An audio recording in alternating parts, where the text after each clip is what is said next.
Listener supported. WNYC Studios. This privacy paradox project has come at the perfect time for me. These things are creepy. They're the things that follow you around. Instead of just clicking download and clicking OK, I emailed back and asked for more information. Saved for myself, basically. As much as I value my occasional internet anonymity, I find myself also wanting a validated identity.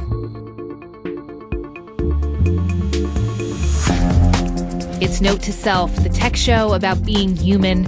I'm Manoush Zomorodi, and this is the final day of our 5-part plan to help you take back your digital identity and yourself. The privacy paradox.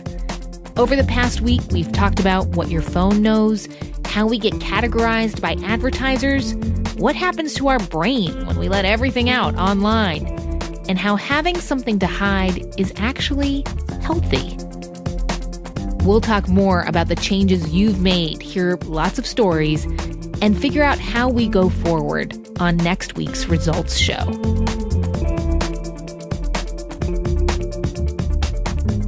And now, for day 5, we've got a special treat. The man whose visionary invention changed our world forever. So you're the reason why we always have to type www, right? Well, yes. Sir Tim Berners-Lee is the inventor of the World Wide Web. www, I thought of the name. Googled it, checked that nobody else was using it. Kidding. Because Google didn't exist, yes. Yep. I got the joke. Back in March of 1989, he told his colleagues at CERN, the European Organization for Nuclear Research, that he had an idea for a radical new way of linking and sharing information, and most of them didn't understand what the heck he was talking about. In fact, what click means, the click means I can go anywhere on the planet, is something which I couldn't explain to people beforehand. It was really hard to explain what it would be like. Now, most of us click and link all day long, and no patents or copyrights or trademarks get in our way. It was really important to Sir Tim that we all be able to do that, to connect to each other, to use this free and open tool to collaborate and make whatever we wanted on the web that he invented. The sort of cyber-utopian idea that when we all connected directly to each other, we could be able to solve all the world's problems, breaking down the national barriers. So the idea was sort of pretty much utopian. In this utopia, no one big company was in charge. But over the years, the web got centralized.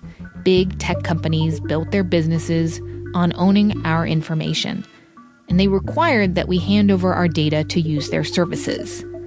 As Sir Tim puts it, the web, his cyber utopia, now has a social problem.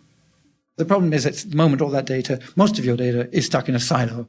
Those silos are the various tech companies who want to hold on to your information. They don't want you to take it back or share it with the competition. Some people find it really frustrating because their social data about their friends is stuck in their Facebook silo, and their social data about their colleagues is stuck in their LinkedIn silo. And meanwhile, they've got all their photos on Flickr.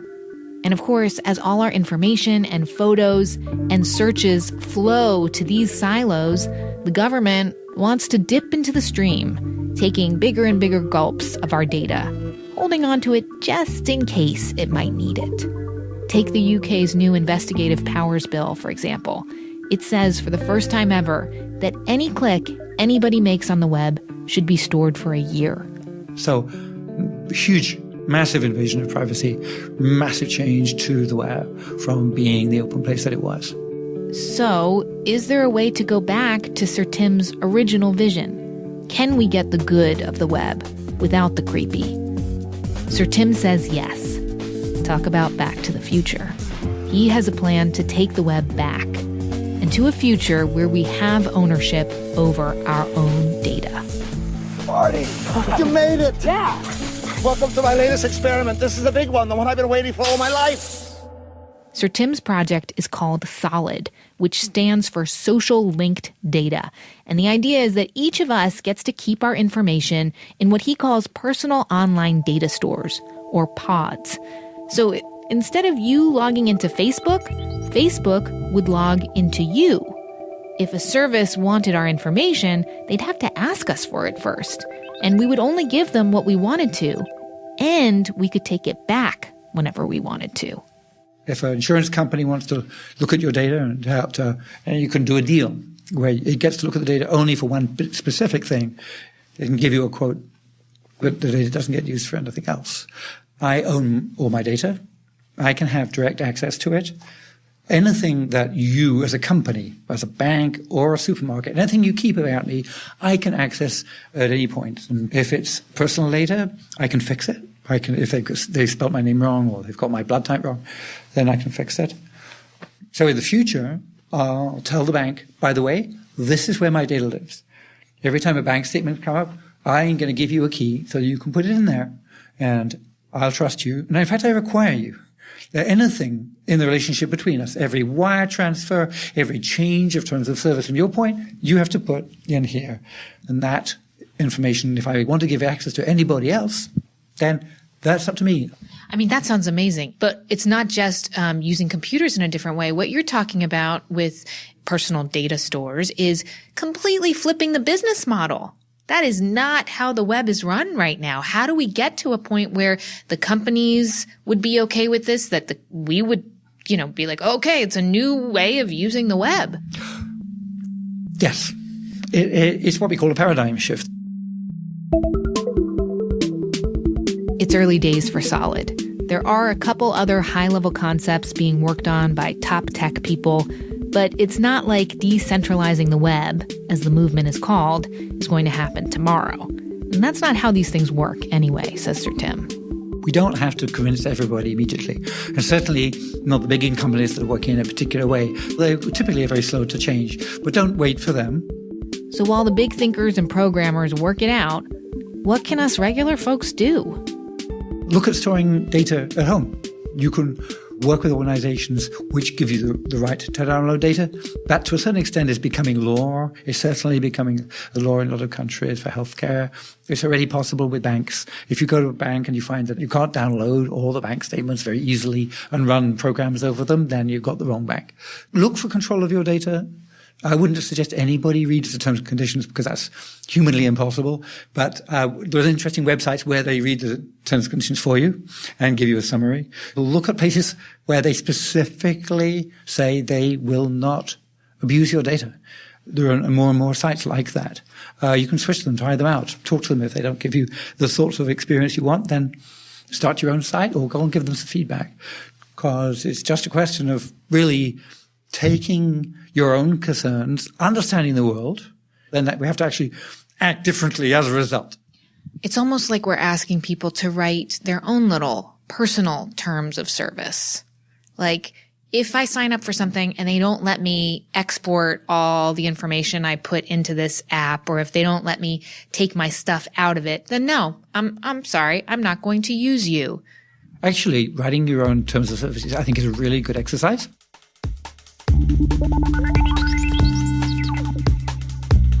And that, my friends, is our final Privacy Paradox challenge. Write your own terms of service.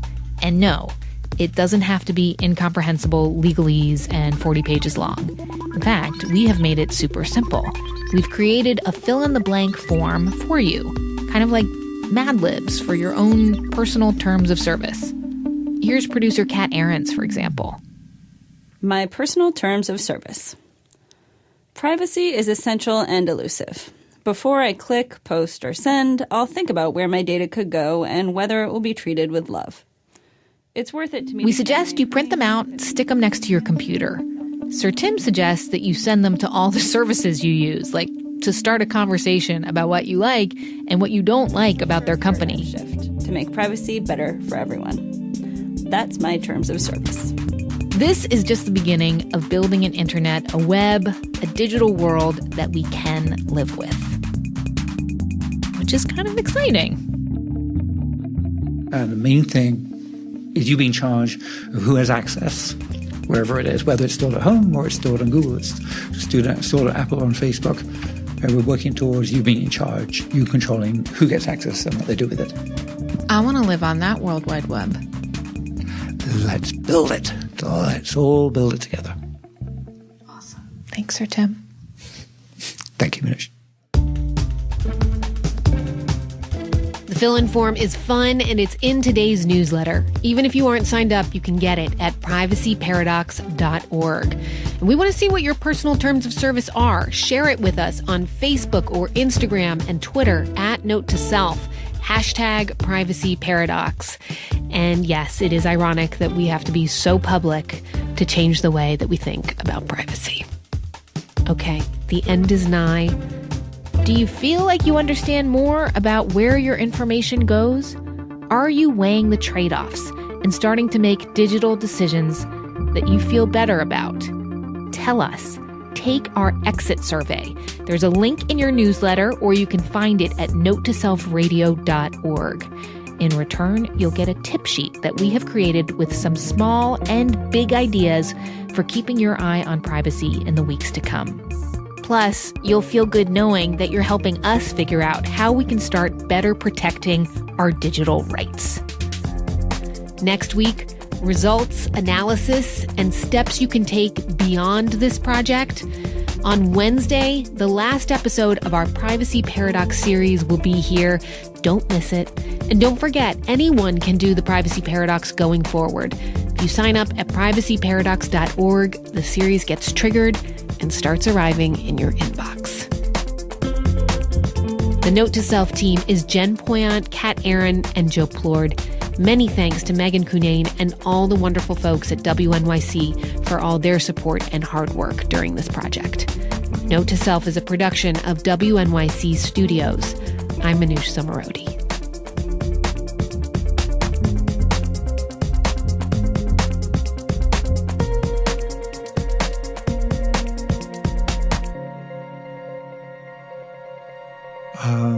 My full name is Timothy John Berners-Lee.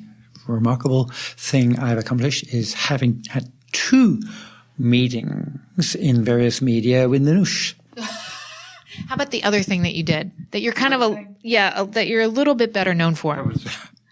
That was a big ride. So I invented the World Wide Web many years ago. Can you say that again a little more slowly? I invented the World Wide Web.